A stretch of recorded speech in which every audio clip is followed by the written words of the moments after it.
আপনারা জানেন যে বগুড়া 1 আসনে বিএনপি মনোনীত প্রার্থী হচ্ছে জনাব কাজী রফিক। ওনার পুরা নাম হচ্ছে কাজী রফিকুল ইসলাম। ওই আসনে বিএনপি থেকে মনোনয়ন প্রত্যাশী আর একজন, ওনার নাম হচ্ছে মিস্টার আহসানুল হক জাকির।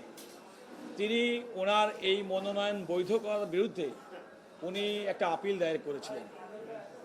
একই সঙ্গে উনি যে ব্যাংকের সঙ্গে ব্যবসা করেন সেই ব্যাংকও একটি আপিল দায়ের করেছিলেন। আজকে আপনারা লক্ষ্য করেছেন যে আমাদের জনাব জাকির সাহেব তার কর্তৃক দায়েরকৃত আপিলটি তিনি নির্বাচন কমিশনের সামনে উল্লেখ করেছেন যে তিনি একজন দলের নিবেদিত কর্মী এবং তিনি একটা রাজনৈতিক দল করেন এবং দলের নীতি এবং আদর্শ এবং দলের ঐক্যের স্বার্থে তিনি তার আপিলটি প্রত্যাহার করে নিয়েছেন। এবং এই কারণে আমরা এই আসনের প্রার্থী জনাব কাজী রফিকুল ইসলাম তিনি এই কমিশনের সরাসরি উপস্থিত ছিলেন এবং তিনি তাকে ধন্যবাদ দিয়েছেন যে রাজনৈতিক দলের মধ্যে একক প্রার্থী হিসেবে তার প্রতি জনাব জাকির সাহেব যে সমর্থন দিয়েছেন এই জন্য। এখানে আরেকটি আপিল ছিল, সেটা আপনারা জানেন যে গতকাল শুনানি হয়েছে ব্যাংকের পক্ষ থেকে। ব্যাংক বলেছে ইতিমধ্যে জনাব কাজী রফিকের সঙ্গে ব্যাংকের দেনা পাওনার বিষয়ে সমঝোতা হয়ে এবং তিনি প্রয়োজনীয় এবং চাহিদা মতো আর অর্থ জমা দিয়েছেন। এই পরিস্থিতিতে ব্যাংকও আজকে আবেদন করেছে যেন তার বিরুদ্ধে তাদের ইতিপূর্বে দায়েরকৃত আপিলটি প্রত্যাহার করা হয়।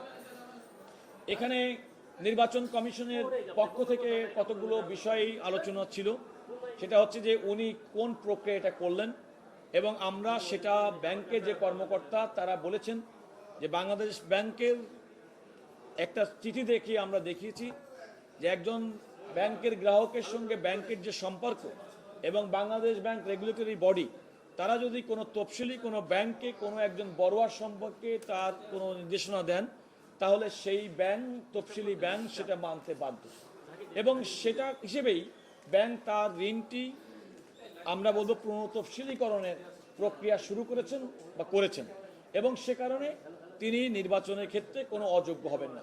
আমরা কমিশনকে আরেকটি বিষয় সুস্পষ্টভাবে বলেছি যে মনোনয়নপত্র জমাদানের তারিখ ছিল 29 ডিসেম্বর 2025। 29 ডিসেম্বর 2025 সেদিন বাংলাদেশ ব্যাংকের সিআইবি যে রিপোর্ট ছিল সেই রিপোর্টে তিনি ঋণখেলাপি মুক্ত ছিলেন। যেহেতু তিনি ঋণখেলাপি মুক্ত ছিলেন সে কারণে তার নির্বাচনে কোনো অযোগ্যতা নেই এবং তিনি বৈধভাবেই প্রার্থী হয়েছেন এবং রিটার্নিং অফিসার বৈধভাবেই তার মনোনয়নপত্রেও বৈধ করেছেন।